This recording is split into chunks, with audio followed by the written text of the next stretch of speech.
السلام عليكم ورحمة الله. تحية طيبة، معكم جعفر العراقي. الشرح لهذا اليوم عن كيفية الدخول إلى النانو المشترك. هذا الشرح مخصص لوكلاء الانترنت فقط. كل ما عليك انه تقوم بتحميل برنامج الجافا من الموقع الرسمي. ايضا راح اخلي لك رابط تحميل البرنامج اسفل وصف الفيديو. بالاضافة انه تقوم بتحميل برنامج UBNT Discovery. بعدها تقوم بفتح الضغط عن البرنامج. بعدها تفتح البرنامج. في بادئ الامر راح اشرح البرنامج.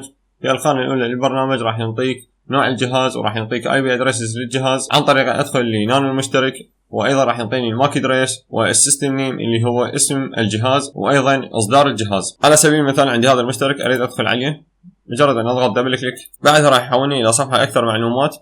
كل ما عليه نضغط عليه ويب UI. بعدها راح يفتح لي صفحة الدخول إلى نانو المشترك. هسه كل ما عليه إنه أقوم بعملية ربط يوزر نيم وباسورد والدخول إلى نانو المشترك. مثل ما جاي تشوفون هسه دخلني على لوحة إعدادات النانو ستيشن. قبل ما تقوم بهاي العملية يتطلب منك أمر إنه ما تخلي اليوزرية اللي عندك نفس الآي بي الدخول لنانو ستيشن. يعني المشترك الأول لازم يكون الآي بي الدخول إليه 192.168.1.35. المشترك الثاني راح يكون 192.168.1.36، فيصير نفس الاي بي الدخول للنانو ستيشن. بهذا راح يسوي عندك تضارب وراح يضرب لك المشتركين اثنيناتهم، وبهاي الحاله ما راح تقدر تدخل على النانو ستيشن. لهنا انتهى شرحي لهذا اليوم. اذا كان عندك اي سؤال او استفسار تقدر تراسلني. تحياتي لكم، جعفر العراقي.